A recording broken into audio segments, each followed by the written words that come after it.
Welcome to the Tim Booker channel, where wisdom is worth sharing. Wishing you a pleasant listening experience.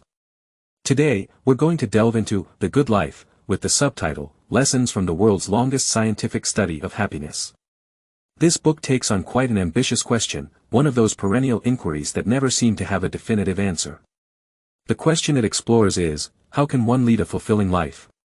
This book draws its insights from a study conducted at Harvard University, a study that commenced in 1938 and has continued for over 85 years, making it one of the longest-running studies in the history of psychology. The author of this book, Robert Waldinger, is the fourth director of this ongoing study.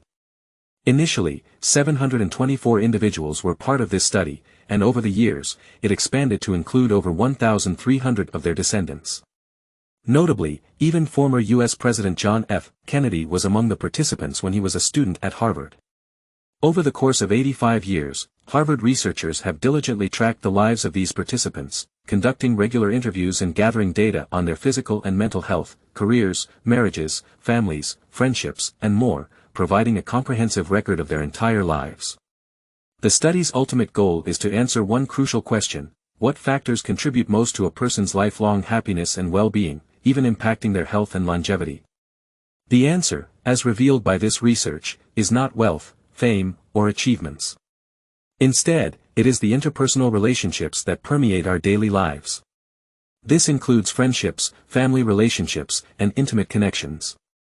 The author asserts that if they were to distill their 85 years of research into a single guiding principle, it would be that strong and positive interpersonal relationships make us healthier and happier.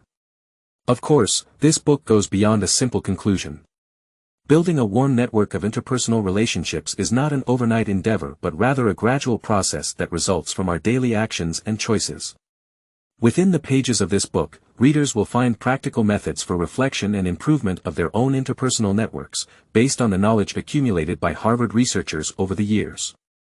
Today, I will begin by discussing the study's findings themselves and then expand into the methods for enhancing our own interpersonal relationships. Let's start by focusing on the real-life experiences of two individuals, John and Leo. In 1938, they became subjects of the Harvard study while they were still college students. After graduation, they chose different career paths. John stayed in the big city, pursuing a career in law, while Leo returned to his hometown to care for his ailing mother and became a high school teacher. Fast forward to 1975, and both John and Leo were 55 years old. On a particular day, they both received the same questionnaire in the mail from the Harvard research team. The survey, with hundreds of questions, provided a comprehensive snapshot of their lives at the time.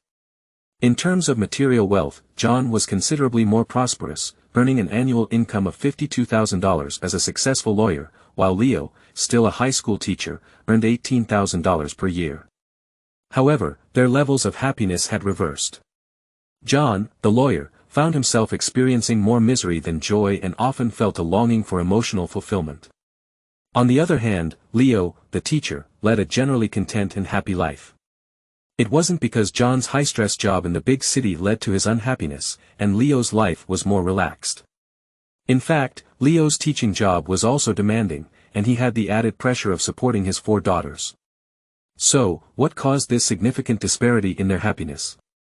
Harvard researchers examined the questionnaires these men had filled out over the years and discovered a key difference in their life philosophies. John had placed his happiness in his career success. When asked what made him feel good, his response was that it was answering his inner call.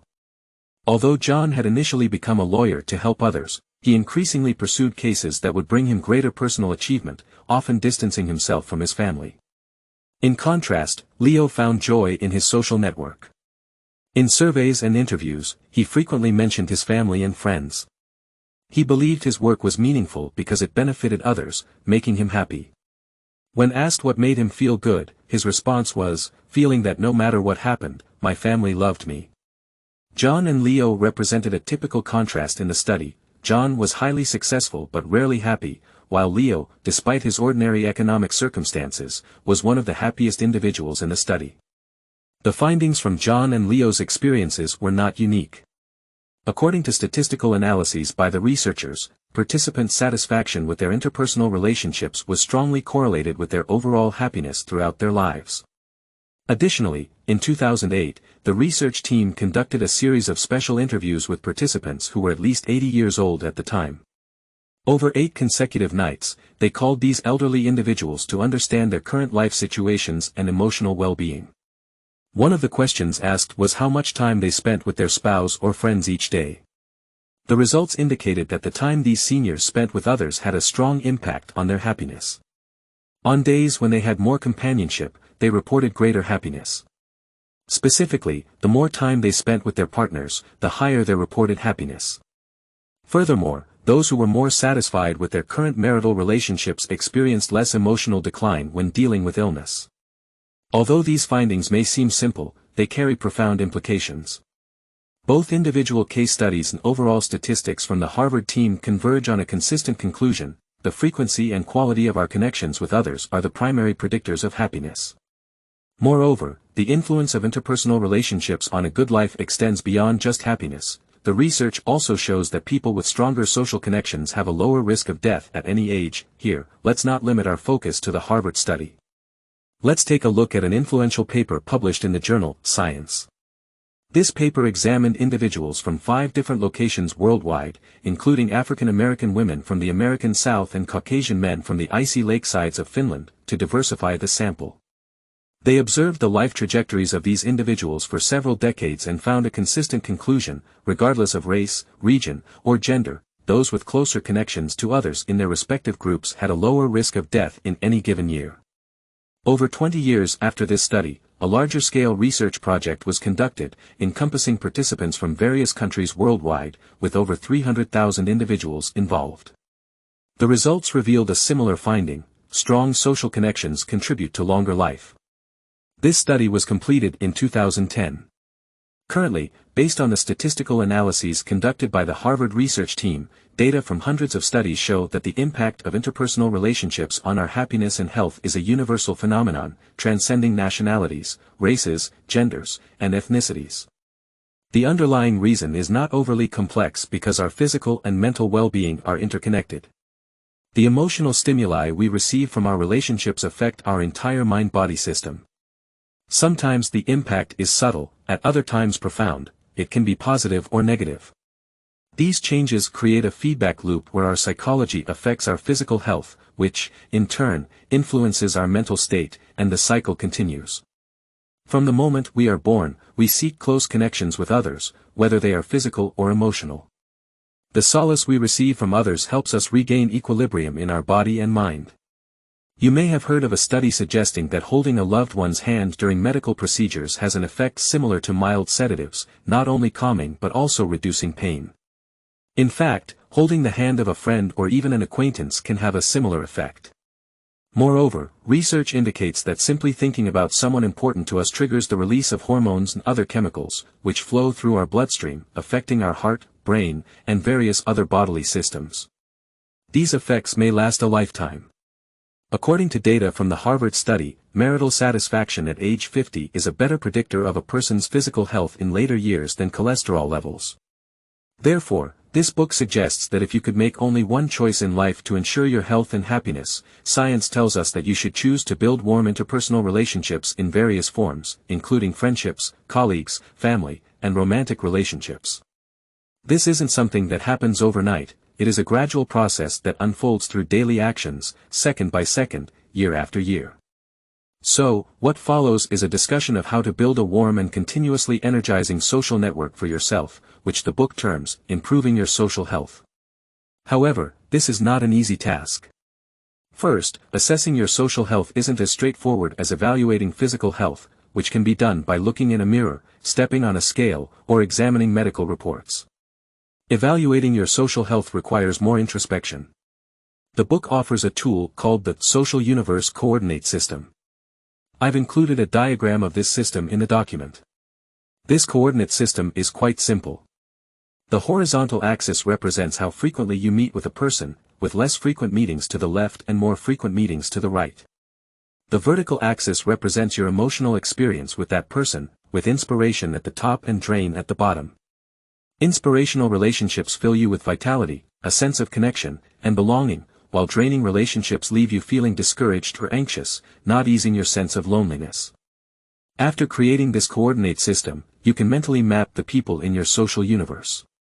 Begin by listing the 10 most important people in your life, such as family, significant others, and close friends. Then, expand to individuals who have some influence on you, like bosses, colleagues, or classmates. You can further extend this to people with whom your connections are not as tight, like the security guard you greet every day, individuals you've met at a basketball game or book club, or old friends you don't frequently contact. You don't have to list them all at once. Start with the top 10 most important people.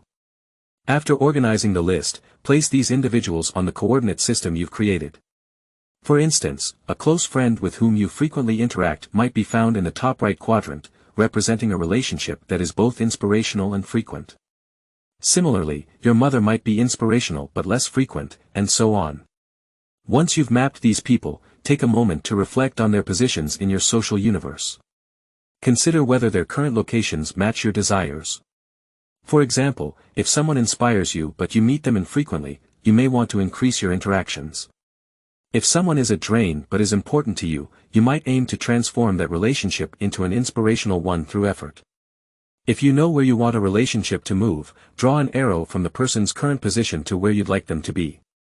First, let's focus on those relationships for which you want to increase interaction frequency. You can post your social universe coordinate system on your desk and spend some time thinking about it at the beginning of each week. Ask yourself, what can I do this week to give them more attention? At a basic level, this might involve going for a walk together, having a coffee, or sharing a meal. Can you commit to not looking at your phone during meals together? Also, for those who inspire you, can you express your gratitude for them in a meaningful way?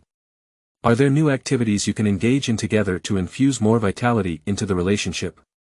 The book also highlights that if you want to strengthen family relationships, one of the most effective activities, backed by research, is the simplest and oldest one, family dinners. There is evidence that regular family dinners have a positive impact on children's development. Researchers have found that families who dine together regularly have children with higher average grades, higher self-esteem, and lower rates of drug use, teenage pregnancy, and depression. By the way, in our digitally connected age, we might think that increasing interaction and maintaining relationships is easy. However, psychological research suggests that compared to face-to-face interaction, online contact provides reduced emotional and sensory benefits. Machines cannot replicate the physical presence of another person, and there's no substitute for being together. As another book, Triumph of the City, mentions, communication in the online space cannot compare to sharing a meal, a smile, or a kiss. Nevertheless, if face-to-face interaction is not feasible, online contact is still better than none. This leads to a point the book mentions regarding the use of social platforms. A study involving Facebook users found that those who only browsed Facebook but did not interact felt worse compared to those who engaged with others on the platform. Browsing users felt that the positive aspects they observed from others on social media did not relate to them, leaving them feeling alone. On the contrary, those who actively communicated on Facebook experienced more positive feelings. Therefore, the book suggests that if you use online social tools, you should engage with people on the platform, whether they are acquaintances or strangers, as it can benefit your mental and physical well-being. Next, let's take a look at those draining relationships. Among them, there might be some you want to reduce interactions with, and we don't need to mention them. Instead, we'll focus on those relationships you want to salvage. Is there a way to transform them from draining to inspiring? This requires deeper contemplation. First, consider if there's an emotional elephant in the room between you, something that's hindering the progress of your relationship. Have there been recent arguments or conflicts? If so, the first step is to clear away this elephant obstructing your connection. In the next section, we'll introduce a wiser model that can help you deal with interpersonal challenges. For now, let's continue. If there are no major conflicts between you and the relationship has simply grown distant, you may need to take the initiative to reach out and create opportunities to meet again. For example, invite the person to a gathering, an event, or have a private get-together. However, if you do have opportunities to meet regularly, the book suggests that you can increase your curiosity in every moment you spend with them, especially with those you've grown accustomed to. For instance, you might usually ask casual questions like, "Have you eaten? Are you tired today? How have you been?" The key is to infuse genuine interest, which motivates people to provide more meaningful responses. Next, you can ask more intriguing questions, such as, any interesting gossip to share today? I heard you're watching a certain TV show. How is it? Would you recommend it? After their responses, you can delve deeper with follow-up questions, like, can you tell me more about that? What do you mean by that? How do you feel about it? In this way, try to imagine their life and be genuinely curious about their thoughts and experiences. Following this, the crucial step is to feed back your understanding of their words. This is a key component in strengthening the bond between you. Often, our relationships become fragile because we become overly self-focused, reluctant to make an active effort to understand the other person's world, and we forget that connections are two-way streets. In reality, if someone notices that you are genuinely trying to understand their thoughts and attempting to sense their experiences, they will be more willing to make similar efforts. As early as 1936, Dale Carnegie emphasized this in his classic book, How to Win Friends and Influence People. The book is based on 6 principles, with the first principle being to take a genuine interest in others. Curiosity is contagious. You'll find that the more interested you are in others, the more interested they become in you. The more you practice this curiosity, the easier it becomes. Besides curiosity, the book also underscores the power of generosity. This is easily understood. Interpersonal relationships are reciprocal systems, and support flows both ways. As the saying goes, you get what you give. Therefore, if you want to improve a relationship, a direct and effective method is to give and support, as it's through this that you can receive in return. But the benefits of generosity go beyond that. Neurological research indicates that helping others leads to increased happiness in our brains. These positive feelings, in turn, make us more likely to help others in the future. Like curiosity, generosity creates an upward spiral. Furthermore, the book specifically addresses how to make intimate relationships more inspiring rather than draining. Harvard University conducted a study on this and found that male empathy responses play a crucial role. In essence, when both parties discuss unpleasant topics and the male in the relationship is more willing to pay attention to the partner's feelings and show interest in understanding, the relationship is more likely to remain happy and enduring. Of course, this finding is just as relevant for females. Some might worry that they are naturally not good at empathy.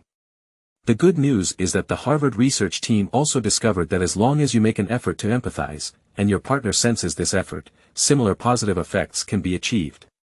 They proposed a technique called reflective listening. This involves listening without immediate comment when your partner expresses their views and then attempting to restate what you've heard from them.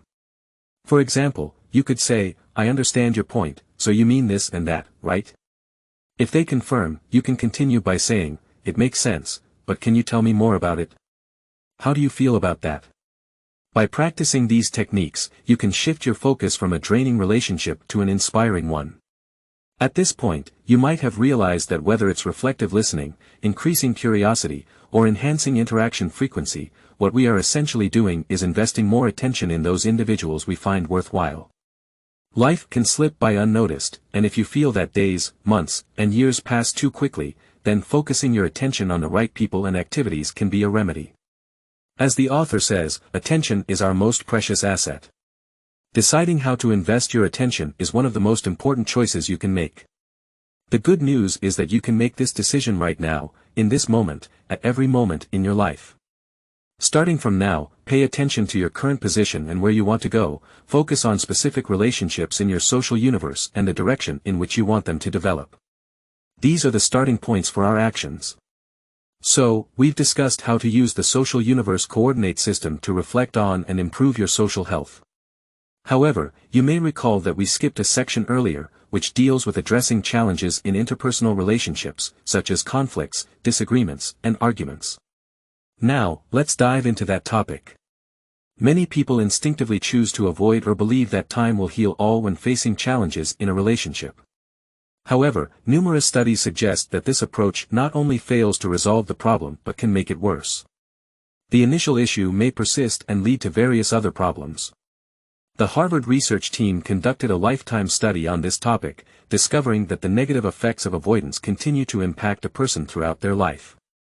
Those who tended to avoid confronting and discussing difficulties in midlife had poorer memory and lower life satisfaction in their later years. So, if we choose to confront challenges, how should we go about it? A common situation is that when challenges arise, we often can't control our emotions at the very moment, act impulsively without thinking, and end up making the situation worse. How can we avoid this and appropriately handle interpersonal challenges?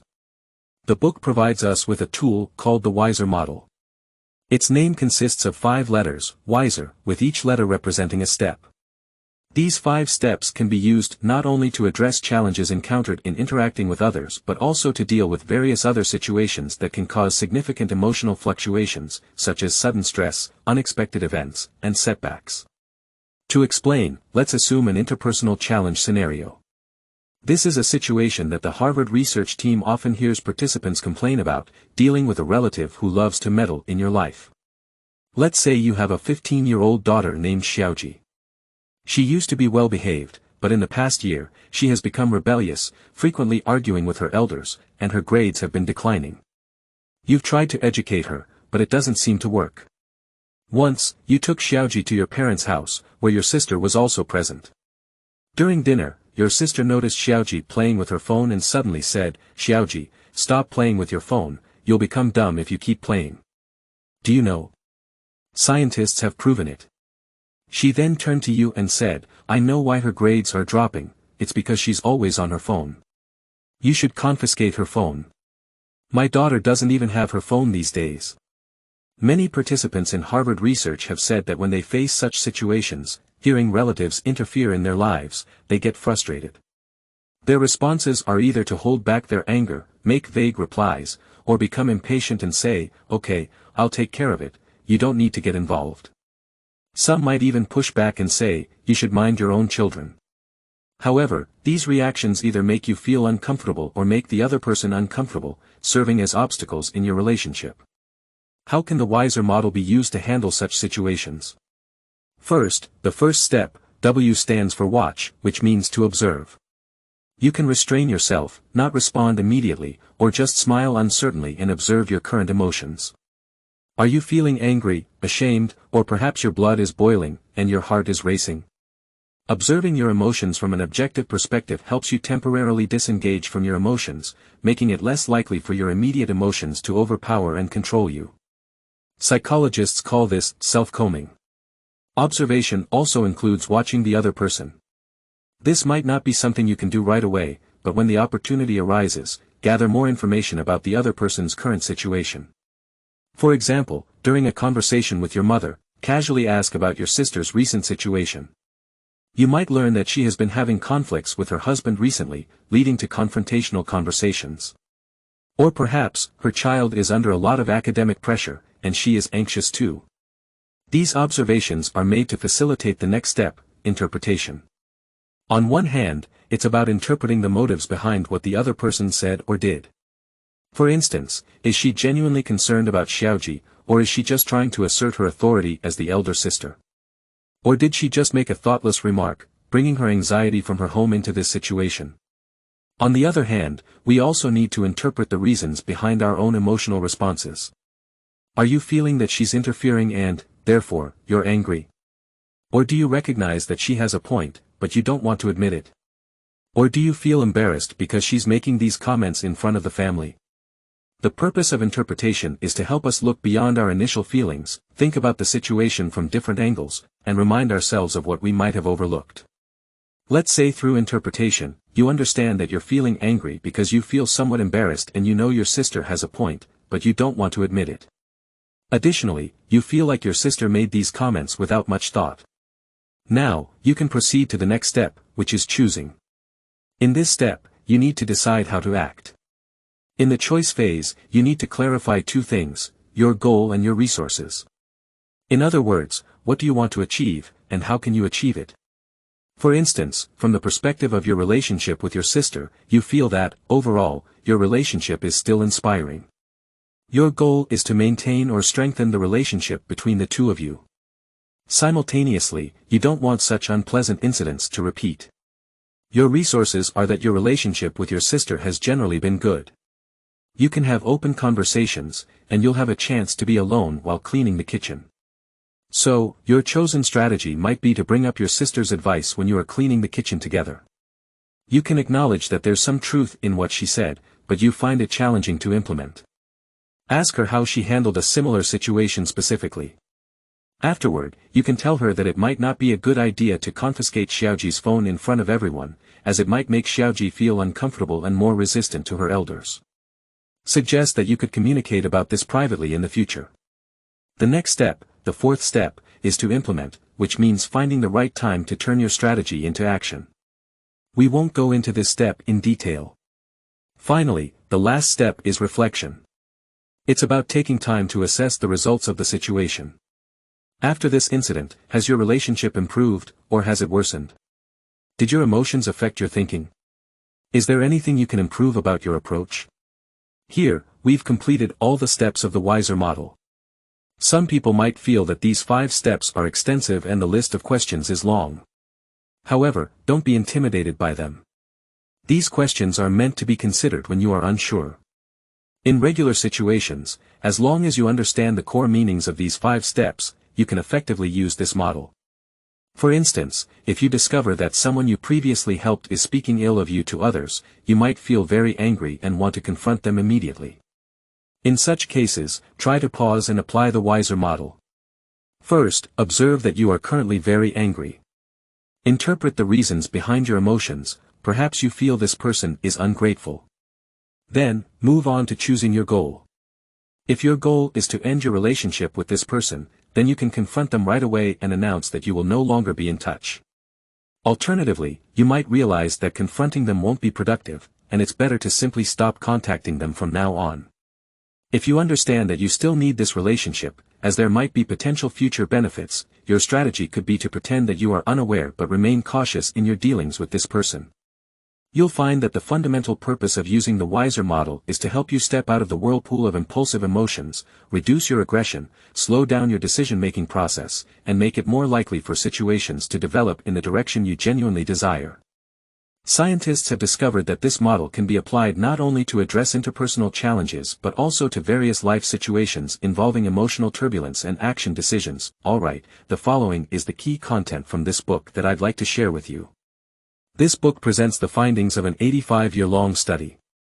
The conclusions drawn from this research are quite clear. Our interpersonal relationships are one of the most valuable tools for maintaining health and happiness.